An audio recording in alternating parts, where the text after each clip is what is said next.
Good morning, everybody. It is December 21st, and it's about 7:30 in the morning.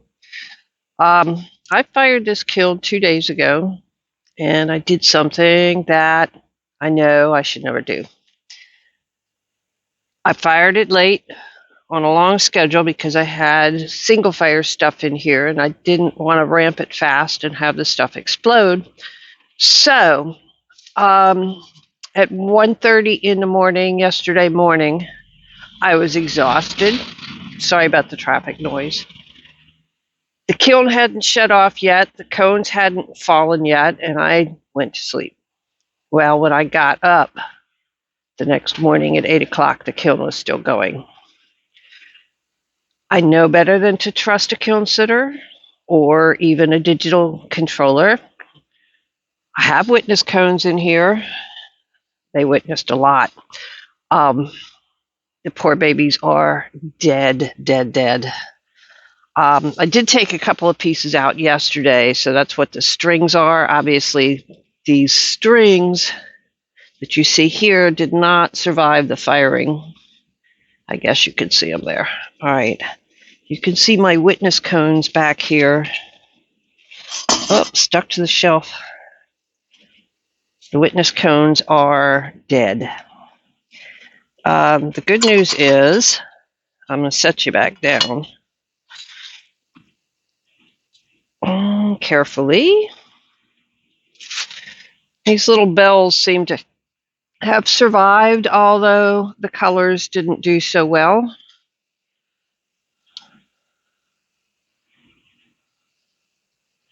And got one with little snowmen on it. Let's see if I can get it without the glare. Yeah. And that one for sure ran a lot.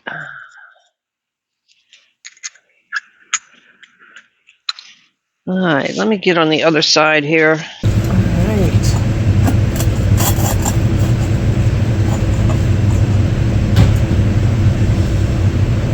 That bell actually did pretty good. I have no idea what we're going to find when we get further down in here. I'm wearing gloves because it is 20 degrees out here.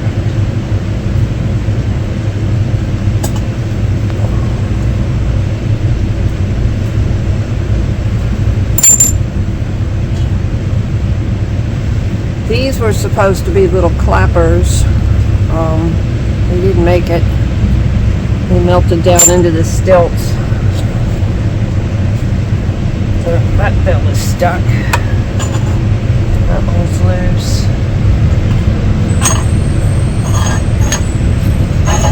That one is loose.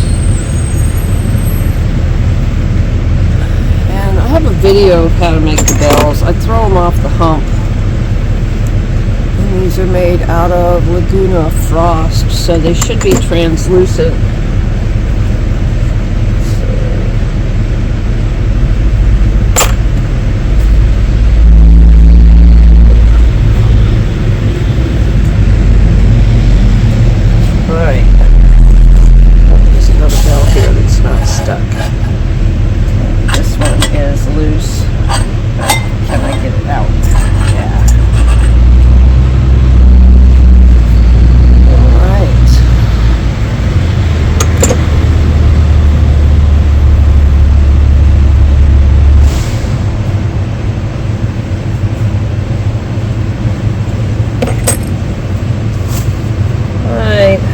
What's on the next level.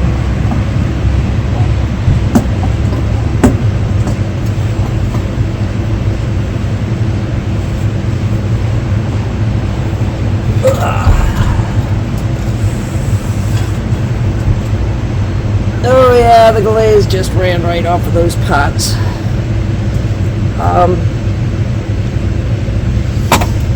So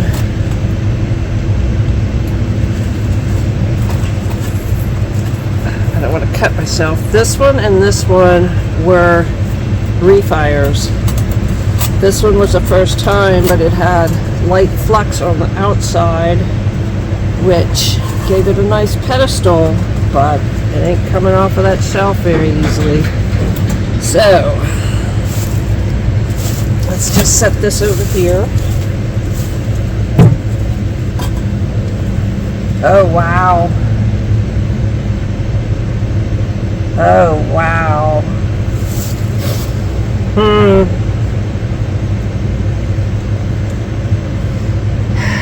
I would say melty goodness, but it's not good at all.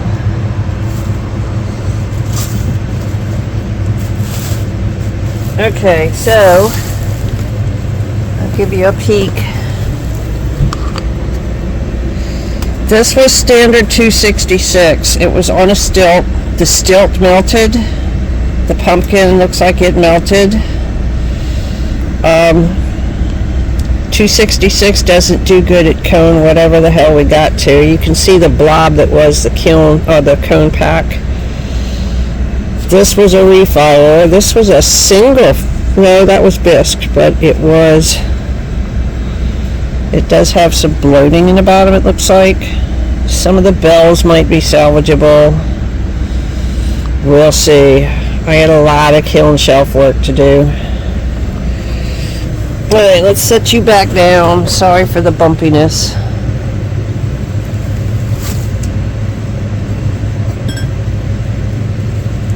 My posts are stuck together.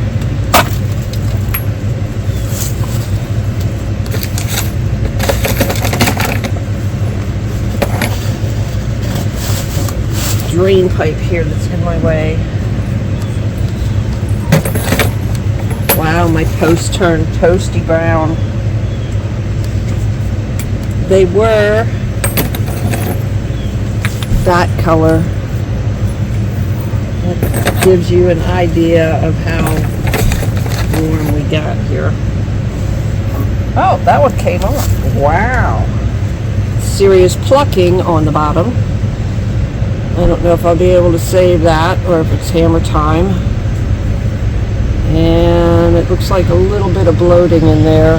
This was midnight blue over chattering with a little bit of light flux in there.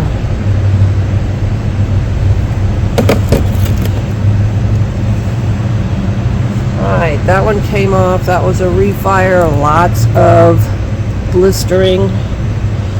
That one's getting a hammer. That bowl is stuck. That's what happens to 266 brown at a cone, whatever. Way overfired.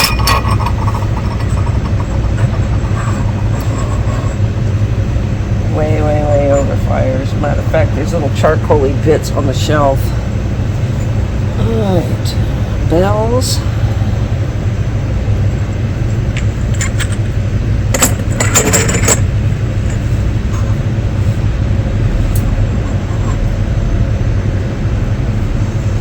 Wow, that one kind of charred a little bit right there. I don't know where that came from.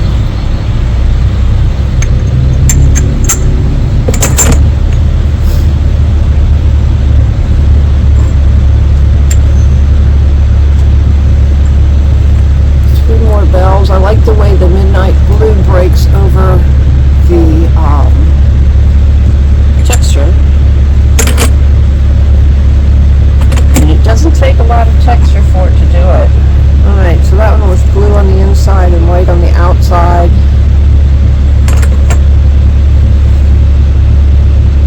And these are stuck. Oh, that one came loose. Well, lost its foot. But it did come loose. And the pumpkin is... Oh, took out part of my kiln brick there.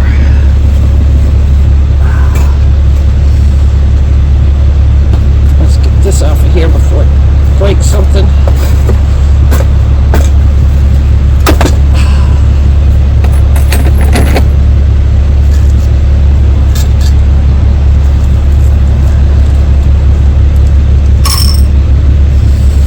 And that is totally, this was Snowflake Crackle, and it did crackle, but it ran right off onto the shelf too. But you can see that pumpkin. Actually, I don't think the pumpkin melted. I think it was the stilt. Okay.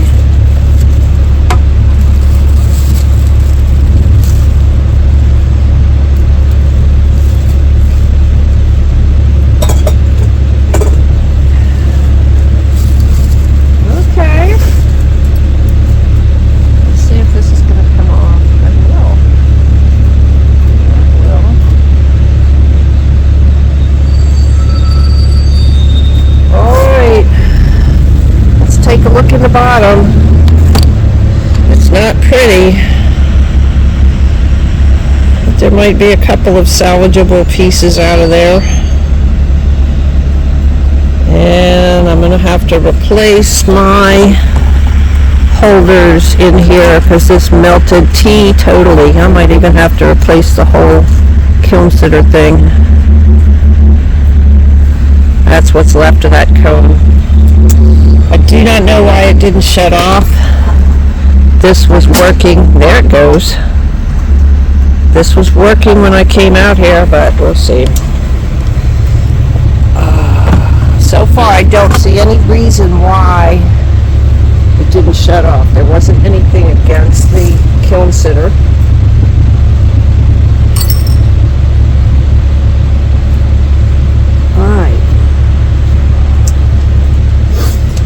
This used to be an iris vase, and this was floating blue. Now it's moon crater black. Yeah. It's trash now. Let's see how this bowl did. Severe plucking.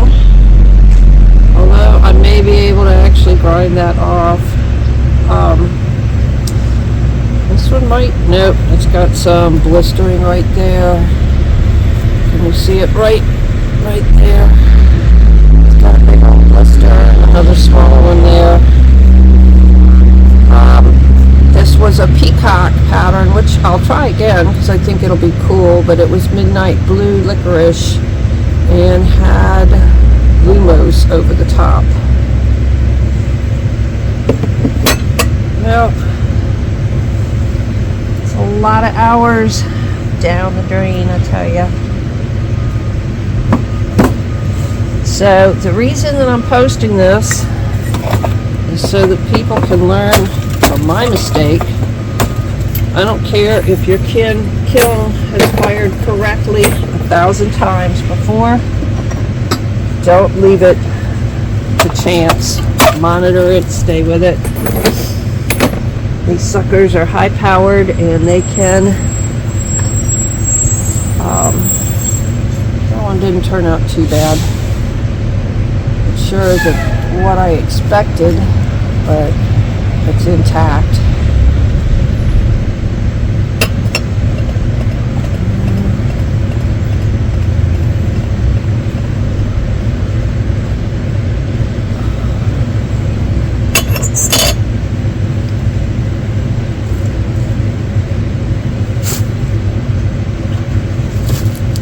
This one lost its top. I doubt it can be glued back on.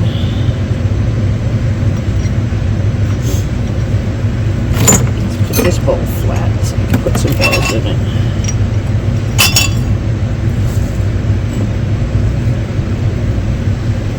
We lost the red on that. I got a little plucking. And the words are totally gone.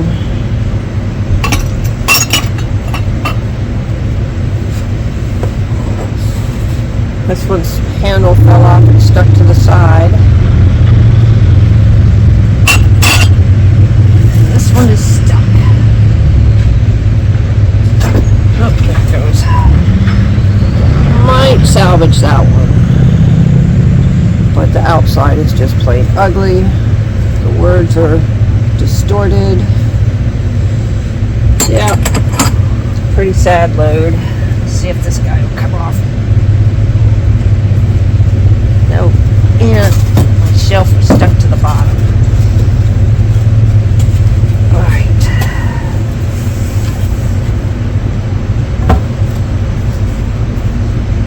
Okay, folks, I'm going to clean up some mess.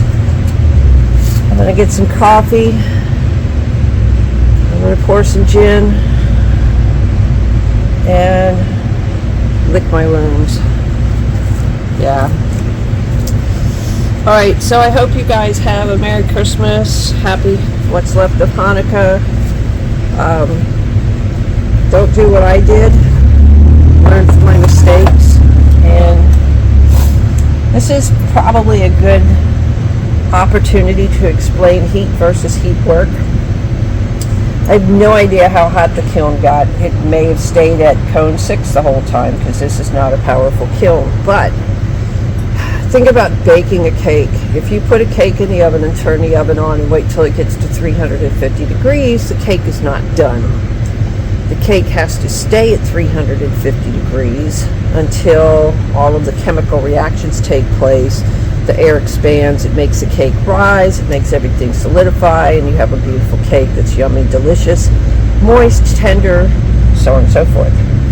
If you leave it in the oven at any temperature, but especially at 350 degrees, then it cooks and cooks and cooks, and you have eventually a char biscuit, if you will. So heat over time is heat work, and that's what we're looking for with our cones. They measure the heat work. Obviously this got way too much work,